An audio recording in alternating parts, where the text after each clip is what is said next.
Hi, I'm Sarah, and today on Budgetsew, I'm going to show you my thrift haul. So today I was thrifting at Value Village, and I got quite a haul, as you can see. The first thing I purchased is a tailor's clapper, and this thing is really handy when you're pressing garments. What you do is you take your arm, you start to press your garment, and then you take this and you put it down and you run it over top, and it absorbs all the moisture in the garment, and it gives like a crisper look with less shine. So that's really handy. The next thing I purchased is a point presser, and this was $2.99. The tailor's clapper was actually $3.99, and this is $2.99. This is really handy when you're pressing collars. So when you're sewing and you need to get a finer point, you can see here it has the finer point. You just put your collar on there, and it gives you a smoother line and a cleaner line. The next thing I've purchased is, I haven't even opened it yet. It was $2.99, and there's two of them in here. These are hairpin lace crochet looms, and this one's actually in the original package. Not sure the year that this was made, but it shows you how to, this tool is used to make hairpin lace, and the instructions are actually on here. So you can actually do it. And I got two of them. They look like this. And if you look, these bars do slide along. There's different holes that you can put the bars in to get different sizes of hairpin lace. The next thing I purchased is this goodie bag, and it was $2.99, and it has a lot of sewing stuff in it. And some other stuff. The first thing I bought that was in it is a tape measure, and it's a sheep, and I think it's really cute. Looks like this, and it has both inches and centimeters. It has a little keychain on it, so I can stick it on my keys and take it when I'm out thrifting. I also got these 3 stitch holders. That'll come in really handy for me when I'm knitting. The next thing is self-cover buttons. So if I'm making a blazer and I want the fabric of the buttons to be the same as a jacket, I can actually cover these buttons and make a pretty spiffy jacket. I also got these buttons and ribbons. These are all in reds and blues, and that's what I've been sewing with a lot lately. And the final thing that was in there is this other button assortment. And there's different shaped buttons in this one. So there's flowers and hearts, and I'm not sure, it looks like little cogs almost. I'll just say that there are other types of flowers. The next thing I bought is my pattern haul. And these patterns range from $1.99 to $2.99. I'm not sure why they varied in price, but I was really pleased with what I purchased. So I think I got 8 dress patterns to start. The first one is Simplicity 8243. It's really cute. I love the little purse that's on there. You can use it as a pocket as well on the top of the dress. I think it's really cute. It was published in, just trying to see the year, and I can't see it. I'm not sure, but it looks like a really cute pattern, and I'm looking forward to using it. The next one is a dress pattern from New Look. It's really nice, and it was $1.99. It has 2 different lengths, different variations of the skirt, and it looks like a lot of fun to do. The next one is a New Look 6630. Again, it's a dress pattern. It has different necklines. Some are higher, some are lower, and different lengths of skirt. So this skirt actually has slits up the side in the longer version, whereas this one has the slit up the back. And again, it has like a harder neckline, more square, I would say this one is, and this one is more rounded. So the squares of the corner aren't. quite so sharp. The next pattern I got is the Simplicity 9108. I really thought this was cute. It has like a little slit or a keyhole almost in the top of the neck here. And I thought that could be a lot of fun to make. So there are different variations of the dress. You can put the band across the bottom to show the different colors, or do the top in a different color. There are longer versions where you can add a slit either on the side or at the back. And I thought that would be really nice to make up. The next pattern is a style. It's 2618, and I don't really see a lot of style patterns when I'm out shopping. So I was really pleased to get this because I do like style patterns. And it's a dress pattern. It also has pants and a shirt.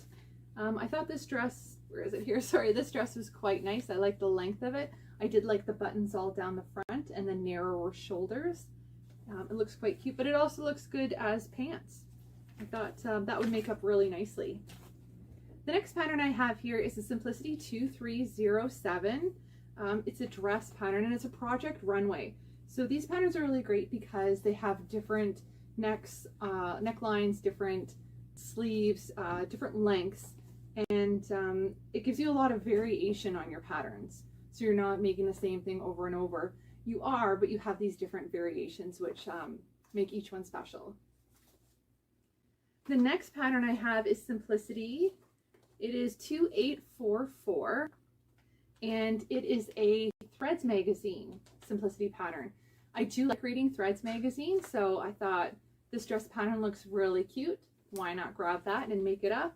And yeah, it has the step-by-step instructions in there. It says, the next pattern I have is a McCalls, and I'm not sure the number.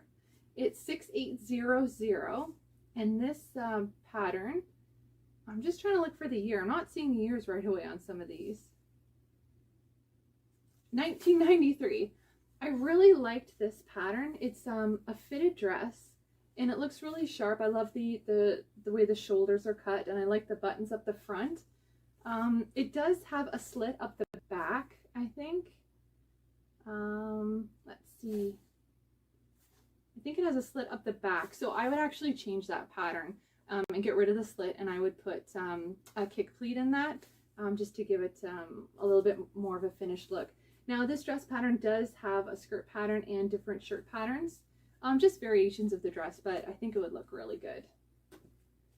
I think that's it of the dress patterns. The next patterns, it looks like I've got two shirt patterns. The first is a McCalls. It's 5181, and it's really, really cute, I think. It was made in 2006, and I love the different variations of this. So you do have the short sleeve version, and you do have the ruffles at the bottom, but then it switches to have ruffles down the front with the button front.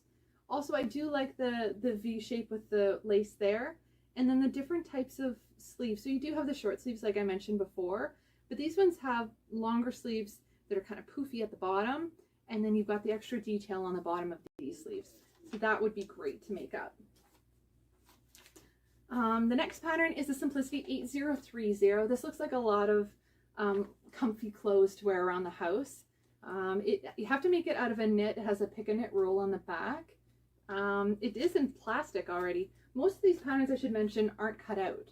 So I get to pick my size and start out from the very beginning. So that is really nice when you can find patterns like that where, you know, it's not cut out and you make it your own right away. So this will be really comfy to make and wear around the house. The next two patterns are hat patterns. Now, I'm a big fan of hats. I wear hats pretty much every day of the year. The first one is the Simplicity 9749, and it's got different variations. It also has mitts and scarves, and it also has these vests you can make up. So if you wanted, you could use the same fabric for it all and have like quite a coordinating outfit. The next hat pattern is McCalls 7805. It has this whole hood pattern with the scarf attached, so that'll keep me really warm in the Canadian winters. But I do really like this hat at the bottom. I think it's really elegant looking. I think that would be really nice with one of my winter coats. Now, I did get two craft patterns, just something different to make up. This one would be really great for fall. Now, it is fall right now, but I don't think I'm going to have time to make it. Maybe for next year, maybe start it in the summer and have it ready by then. Have it ready for Thanksgiving, perhaps. There's different leaf patterns in it. You've got chair seat covers and tablecloth, napkins, placemats, that sort of thing. And it's a Butterick 6800. And it was made in 2000. This is a Vogue craft pattern. It's 7760, but I thought it was really, really cute.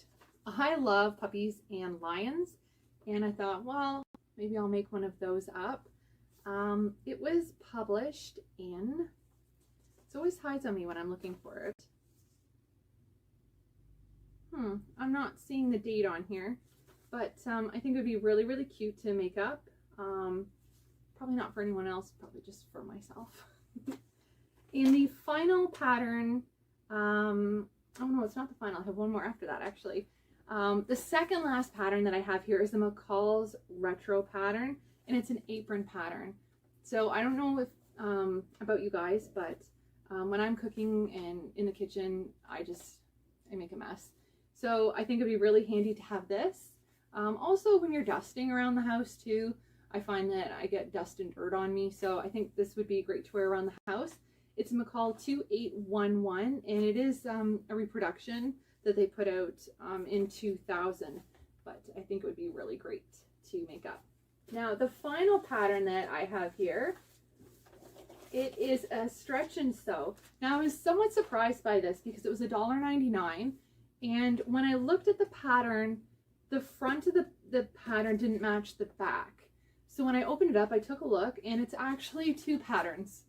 So I have stretch and sew 1335. It's a one shoulder and tube swimsuit. I think this would be a lot of fun to make up. If I don't want to do the one shoulder, I'm sure I could fold the front of the pattern in half, and then I could make the two shoulder. But I think the one shoulder would be kind of cute to wear. And on the back is another pattern. It is a stretch and sew pattern as well. It's 1313, and it's a swimsuit as well with a crisscross back. So I have a lot of cutting out to do for my patterns. I think it'd be a lot of fun. I've got lots of fabric to work with, and I can't wait to get started. So that's my thrift haul from Value Village. I think I was really lucky getting quite a huge stack of patterns and sewing accessories. I hope to go back there and see if they've got another big pattern stash. So that's the entire thrift haul. Thanks for watching. Please like this video and subscribe to Budgetsew. See you next time.